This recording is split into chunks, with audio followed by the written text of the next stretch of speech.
Hello, hi all. Today we are planning to discuss the directory memory access. So before that, we are discussed about polling method. Then again, after that, interrupt method,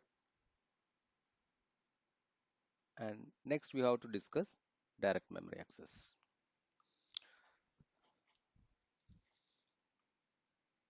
Okay.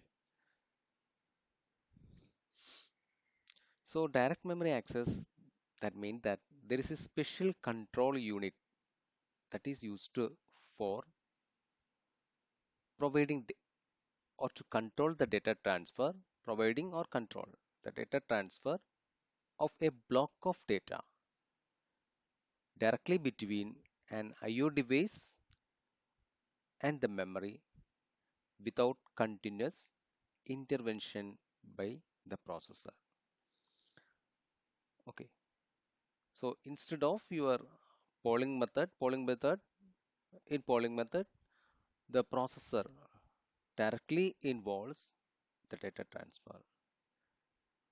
Also in interrupt method, an interrupt is provided by the hardware, but some kind of polling method is used there to identify from where you obtain that particular interrupt or to identify for which device or to which device you have to provide service. And when it provides service to a particular device, CPU or the processor cannot able to perform any other activity because processor monitors that activity, the data transfer. Okay, to avoid that, a new concept is introduced there, that is direct memory access. So it is similar to a subcontracting. Okay. So if you subcontract a particular work to a particular subcontractor, the main contractor too can concentrate on different activities. And after completing the subcontract, he can either give an additional work for the subcontractor or he can verify that work and he can perform other activities similar to that.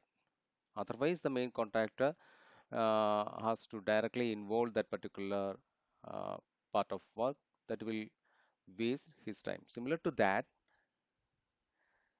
the processor he allocates a particular bus for a data transfer to a special control unit that is called as DMA controller. Okay, so the control unit which performs this transfer is a part of the IO devices interface circuit, and this unit is called as DMA controller. It may contain a separate unit, either it may contain a separate unit or nowadays DMA controller is embedded in almost all disk. Okay, so the DMA controller performs the functions that would be normally carried out by the processor. Okay, so for each wait it provides the memory address and all the control signals. To transfer a block of data, it increment the memory address and keep track of the number of transfers. So actually this process is initiated by the processor because based on a program statement, okay, sometimes you have to read data from keyboard. Okay, so assume that your operation is in operation to perform an IO transfer. So if that an instruction is executed by that particular processor, the processor can allocate a DMA controller to perform that data transfer. Okay, so actually it is initiated by the processor And based on the instruction of the processor, the DMA controller performs the data transfer operations. So the DMA controller is provided by some information by the processor. That information is the address. Okay. Assume that you have to transfer some data from the input devices to your memory. So it has to provide that the address. Okay. And also it requires an additional information that how much data, 10 bytes of data or 20 bytes of data or 1 byte 1 MB of data, how much data it has to transfer. Okay, so the address and along with the volume of data to be transferred.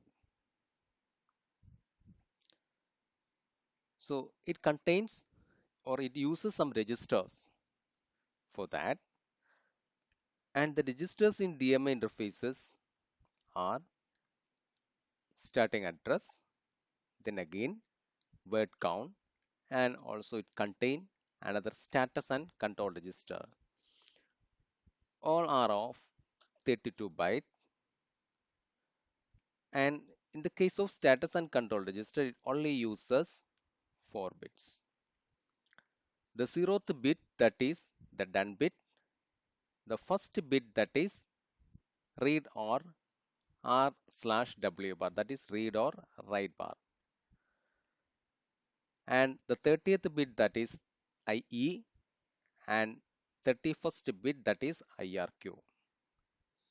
So the done bit, that means that it is a when it complete that memory transfer operation, that informs that the data transfer operation is successfully completed. And the read slash write bar means that informs the direction of data transfer. So if you are reading some data from input device, that means that you are performing a read operation. And if you're providing a one value, which means that you are performing a read operation, W bar means LO active. So 0 at that bit position, that means that you are performing a write operation. So that bit, it shows the direction of data transfer. It may be either a read, otherwise a write operation. Then the IE bit is interrupt enable. Okay, so you can enable or disable the interrupt by using IE flag. If it is 1, which means that the interrupt is enabled, and if it is 0, which means that interrupt is disabled. Then after that there is an IRQ bit is there, that is interrupt request bit. So that are the different registers used in a DMA interface. Okay, so the DMA controller can transfer a block of data from an external devices to the processor. To the processor mean it may be either to a memory location, okay, and without any intervention from the processor. However, the operation of DMA controller must be under the control of a program executed by the processor. That is, the processor must initiate the DMA transfer. Always, the DMA transfer is initiated by the processor based on some instructions executed by that particular processor. So as we discussed, to initiate a DMA transfer, the processor informs the DMA controller of starting address, the number of words in the block, the direction of transfer. That is the IO device to memory or memory to IO devices. Once the DMA controller completes the DMA transfer, It informs the processor by raising an interrupt signal.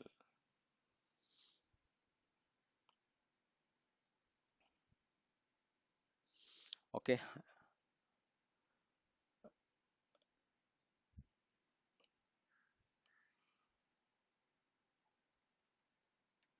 okay. So while a DMA transfer is taking place, the program that requested the transfer cannot continue, and the processor can be used to execute another program because that memory transfer is essential to complete the current program execution. So the processor can utilize that time for executing another program, that is nothing else. And after the DMA transfer is completed, the processor can return to the program that are requested the data transfer because the data transfer is completed at that time and it can use that particular data for further execution, nothing else. And the IO operations are always performed by the operating system of the computer and based on some programs run by the processor. So OS is always responsible for performing these kind of activities based on the application program. And for an IO operation involving DMA, the OS put the program that requested the transfer in the block state and initiated DMA transfer operation and the start and the execution of another program. So that is controlled by the operating system. So when a data transfer is requested by the application program, OS schedule that particular process, the DMA operation that is scheduled by the operating system. So the operating system assign the DMA operation with the associated DMA controller and it allocate another program or process for that particular processor. So it can perform other activities. And when the transfer is completed, the DMA controller informs the processor by sending an interrupt request. In response, the operating system put the suspended program in the runnable state so that it can be selected by the scheduler to continue execution. So it can perform. So this is the way it utilizes the processor time or it saves the processor time. So everything is that controlled by the operating system. And for that, I think I forgot to add that registers in DMA interface. It is simply three registers. One register is the word count, and second register is the starting address. The order is not uh, a problem, but the other one is status and control register. So I can add one or two statements for that particular uh, status and control. So I repeat that uh, the rewrite bit when it is set as 1, that means that it has to perform a read operation, and if it is 0, which means that it has to perform a write operation. And when it completes that operation, the done bit is set as 1, which informs that it performed that data transfer operation successfully. And the IE bit, if it is enabled, which means that it causes the controller to raise an interrupt after it completed the transferring a block of data, and after that the controller sets the IRQ bit to 1,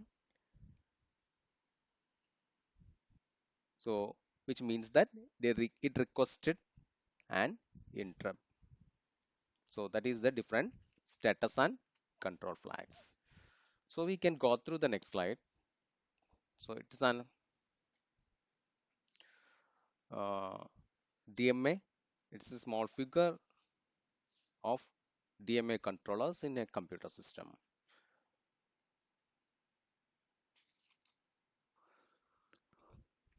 So there is a system bus is there, and that connect processor, main memory, and different IO devices. So here the IO devices are keyboard, printer, again network interface, that is a high speed one. Again there is a disk controllers are there. Along with that you can add different graphic controllers, etc. Okay, that also contains some DMA control facility. So in your figure you can see that there is a disk bar DMA controller is there.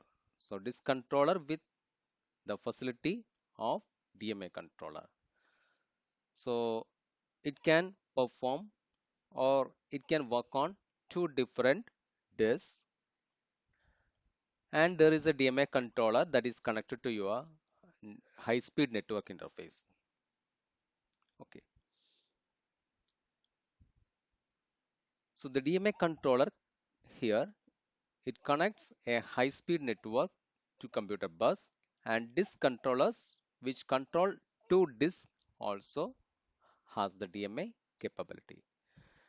It provides two DMA channels. Okay, one for disk 1 and one for the other disk. And it performs two independent DMA operations as if each disk has its own DMA controller.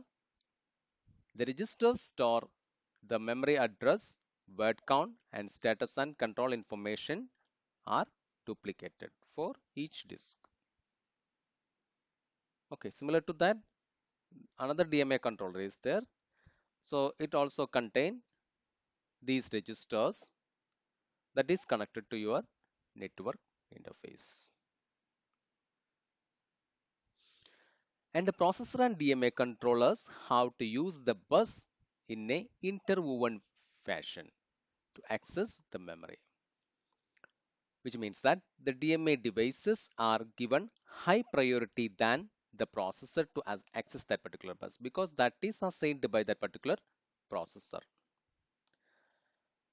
And among different DMA devices, the high priority is given to high-speed peripherals such as disk or graphic display devices, etc. Assume that if there is a different DMA request obtained for the processor at the same time, so there is a priority is scheduled there.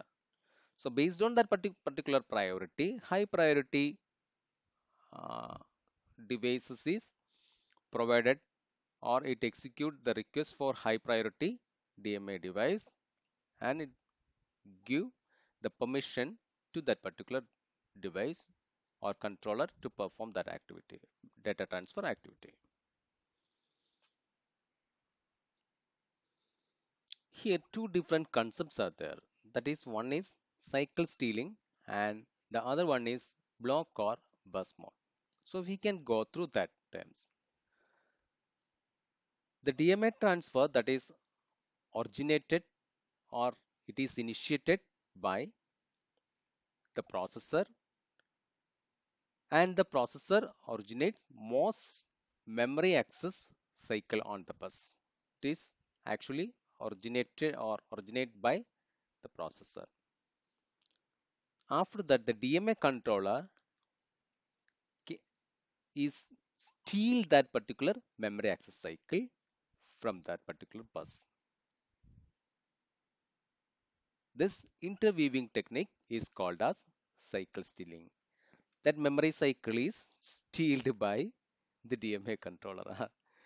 So that is why it is called as cycle stealing. Okay.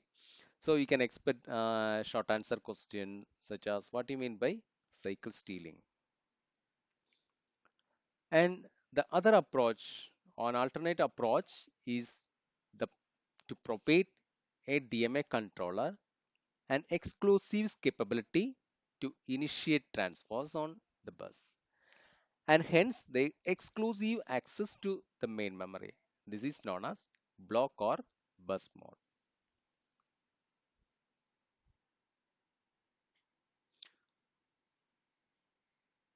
Okay, next topic that is bus arbitration. Okay, so before jumping to bus arbitration, we can discuss some more okay, basics. So most of the DMA controllers that incorporate a data storage buffer. Okay, for example, in our DMA controller, in our example, there is a DMA controller is there that reads a block of data from main memory and store it in its input buffer.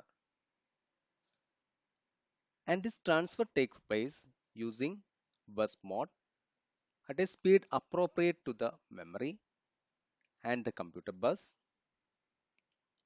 And after that, the data in the buffer are transferred over the network based on the speed of the network. So that mm, uh, this is the way it handle the speed mismatch of memory bus and the speed of different IO transfer devices or operations. Sometimes if conflict may arise if both the processor and DMA controller or any two DMA controllers try to use the bus at the same time to access the main memory. So there is a conflict is occurred there. And to resolve that, some arbitration procedure is implemented.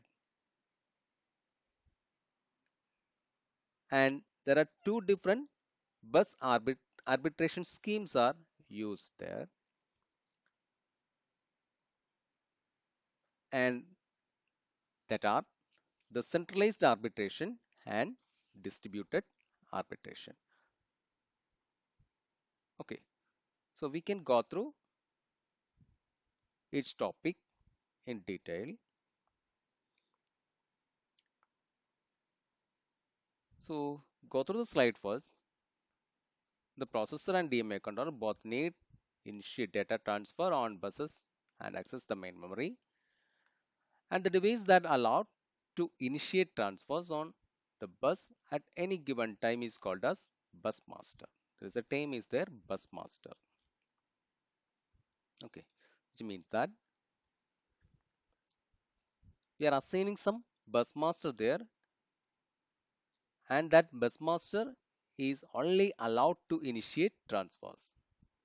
So the arbitration scheme is different arbitration schemes that is used for deciding the bus master. And when the current bus master relinquishes its status as the bus master, another device can acquire the status.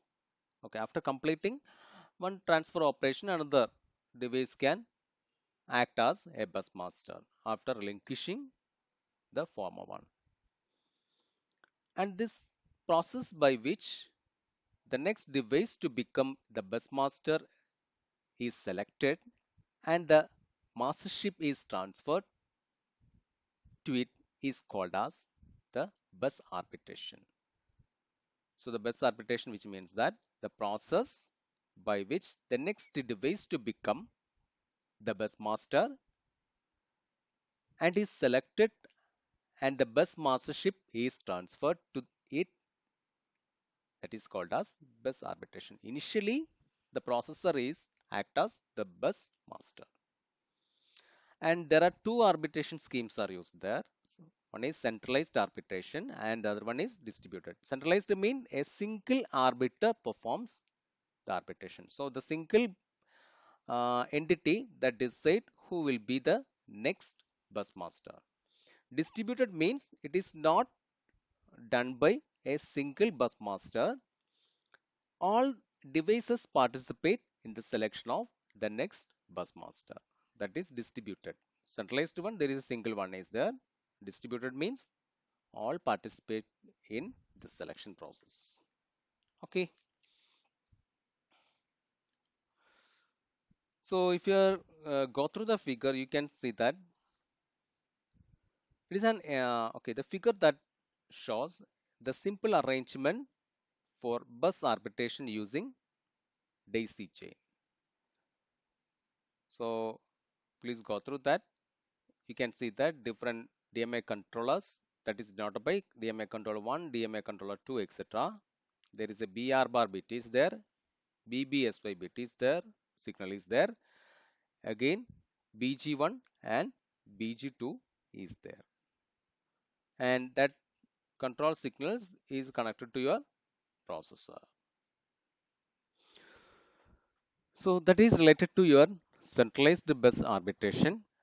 Here the bus arbiter may be the processor or a separate unit connected to the bus. Normally processor is the centralized bus arbiter. Otherwise a separate unit that can act as a bus arbiter. So normally the processor is the bus master unless it grants bus membership to any DMA controllers, and the DMA controller requests the bus control of the bus by asserting a bus request line, that is BR bar. It is a long active one. So if there is a zero is placed in that particular line, which means that it initiated a bus request. So in response by the processor, it activates a bus grant signal that indicate that the controller may use the bus when it is free. So that is denoted by bus grant BG signal or BG1. So the BG1 signal is connected to all DMA controllers in a daisy chain fashion. Daisy chain fashion means it arrives at the first device.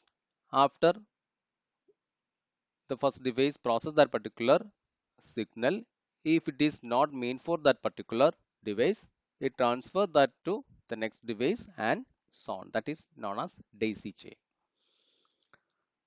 Okay, so all the devices are connected to DMA controller in a daisy chain fashion. BBSY signal, if it is 0, that indicate that the bus is busy, and when it becomes 1,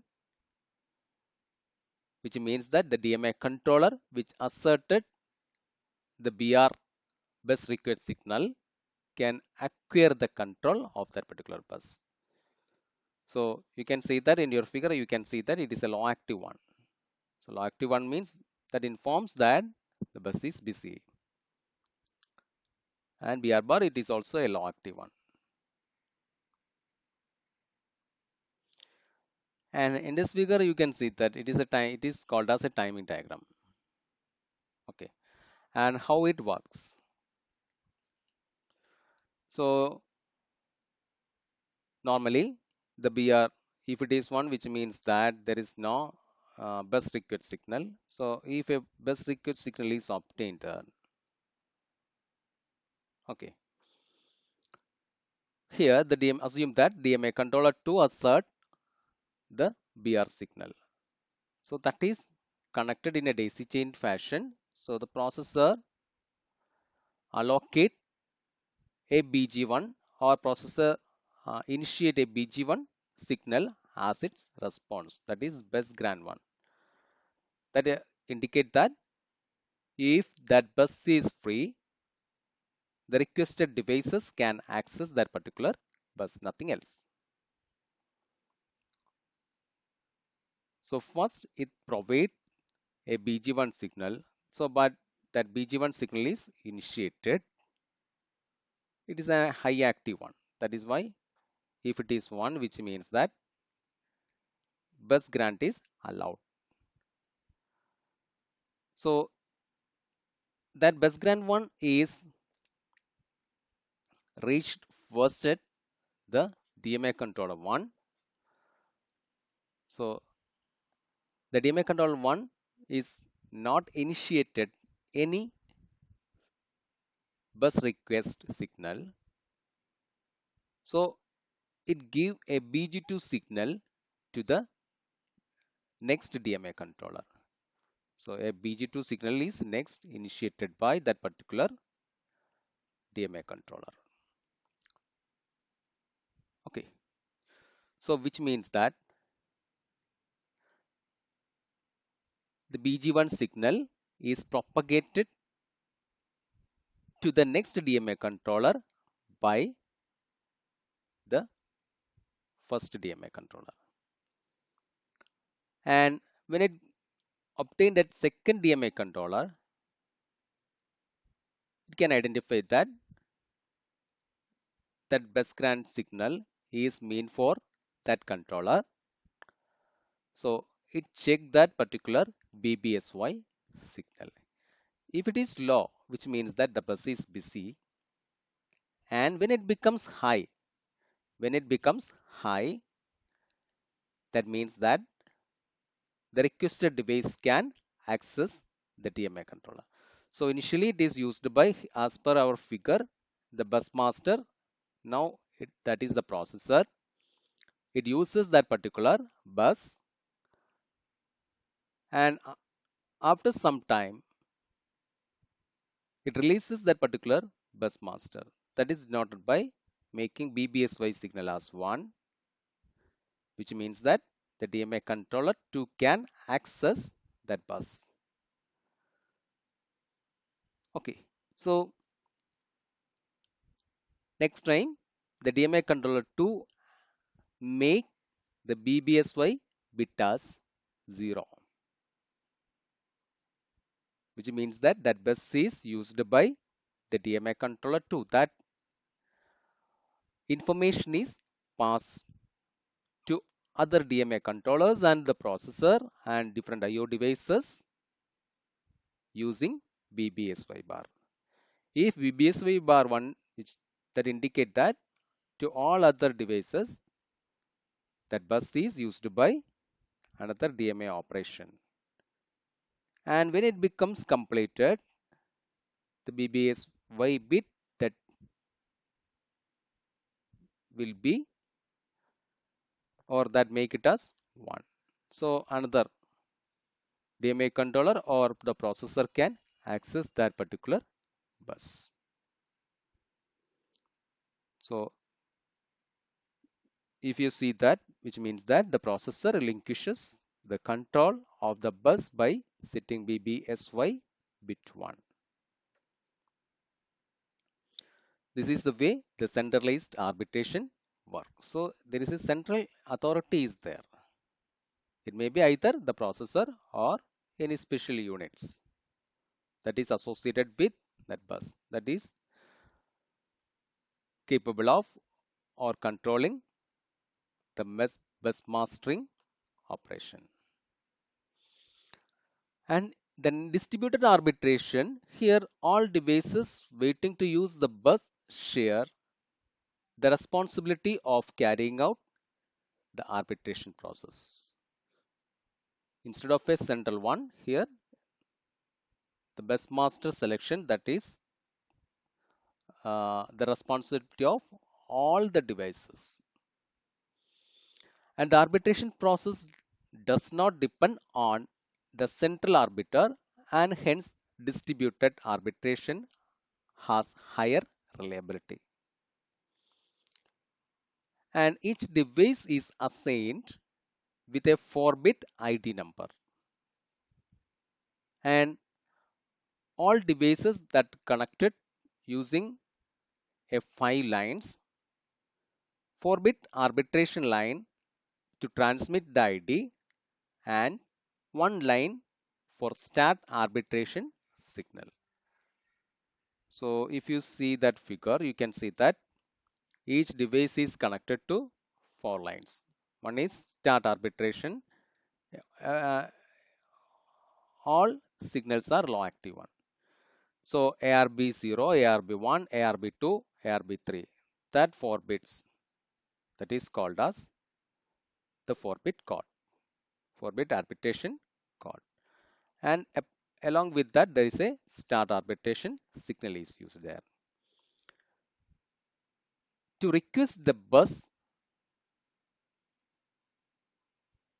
it assert the start arbitration signal first, and after that, it has to place its 4-bit ID number on arbitration line. So first, it provides a bus arbiter, and after that, it provides the 4-bit ID number into that. And the pattern that appears on the arbitration line is logical OR for all 4-bit device IDs placed in the arbitration lines. And the arbitration process is as follows. Each device compares its pattern that appears on the arbitration line to its own ID, starting with MSB. If it detects any difference, it transmits 0 on the arbitration line for that and or lower bit positions. And the pattern that appears on the arbitration line is logical OR for all 4-bit device ID placed on the arbitration line. So it performs an OR operation there. It performs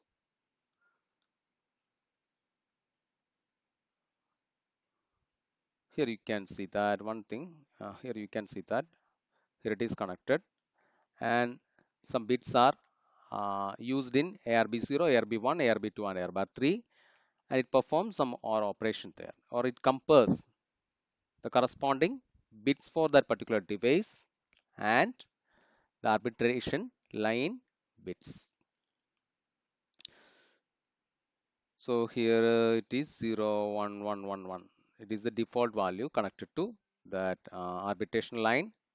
So ARB3, that is 0, ARB1 is, ARB2 is 1, ARB1 is 1, ARB0 is 1. Okay. So these are the other devices. These are the other devices. This is an example for a device that contain ID 0, 1, 0, 1. So it compare this bit with 1 with 1. They are equal. So again 1 with 0. 1 with 0. So there is a difference is there. So it has to make this bit as 0 and this bit as 0. Because if any difference is there, it has to make the bit and its lower bits. Lower bits mean this is ARB0, that is lower bit compared to ARB1. So this bit it is set as 0. Again next one and 1, so they are same. So we can make it as 1, 0 and 0, they are same 0. So after comparison, it give a pattern as 0, 1, 0, 0. Okay. And for example, a device A has ID 5 and wants to request the bus. So it transmit the pattern 0, 1, 0, 1 on the arbitration line. And device B has an ID 6 and wants to request the bus. So it transmit the pattern 0, 1, 0, 1, 1, 0 to the arbitration line. So based on this arbitration process, it compare each bit with 0, 1, 1, 1. Okay, so we can go through that. The pattern 0, 1, 1, 1 appears on the arbitration line always, because the pattern appears on the arbitration lines is logical OR of patterns. You can see that in your figure. 0 1 1 1, and it compare. So 0 1 1 0 1 1 1 is available in your arbitration lines. So that content is compared with its ID 0 1 0 1. Again, one more device is there, that is 0 1 1 0. So each device compares the pattern that appears on the arbitration line to its own ID starting with MSB. And if it detects difference, it transmits OS on the arbitration lines for that and all lower bit position. Oh, not transmit zeros. Okay, I uh, forgot to place one apostrophe. Zeros, not OS, zeros. Okay, sorry. And device A compares its ID 5 with pattern 0101 to pattern 0111. It detects a difference in bit position 0. As a result, it transmits the pattern 0100 that already we are discussed. And the pattern that appears on the arbitration line is a logical OR of 0100 and 0110. So that is 0110. So after this, the pattern obtained in that particular arbitration line is 0110. This pattern is same as the device ID of B, and hence the B has on the arbitration. Okay, this is the way distributed arbitration works. If you have any doubt, please feel free to ask. Okay,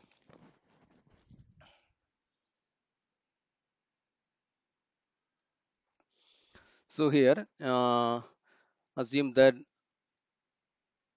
0111 is appeared in arbitration lines ARB3, ARB2, ARB1 and ARB0.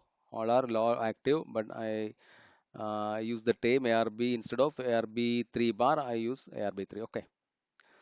And here you can see that device with 5 ID number is available here.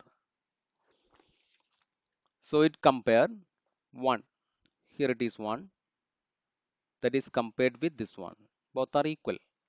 So it transmit a 1 here, and after that it check next two bits, that is 0 and 1. Okay. So they are different. So it transmit a 0 here also in the lower bit. So it again 1 and 1, that is 1, and both are same, 0 and 0 both are same, so it transmits 0. So it transmit 0 1 0 0. At the same time, assume that if this pattern is 0 1 1 0. So 0 and 1 they are different, so it transmits 0. Again 1 and 1 they are same, 1. Again 1 and 1 they are same, 1. Again 0 and 0 same. So so in device B it transmitted as 0 1 1 0. Again 0 1 1 0 is odd with 0 1 0 0. So if you are ordering 0 1 0 0 and 0 1 1 0, the result is 0 1 1 0, which means that that is the ID of device B, and it can transmit, or it can be act as the bus master. That is the distributed arbitration scheme. Okay, thank you all of you, and if you have any doubt, please feel free to ask. You can use chat, or you can use WhatsApp, or you can directly call me. So please go through. If you cannot able to catch that, please watch it repeatedly, and also you can use the textbook and follow that textbook. That is Computer Organization by Carl Hamasher. You can use that textbook, and thank you for watching this.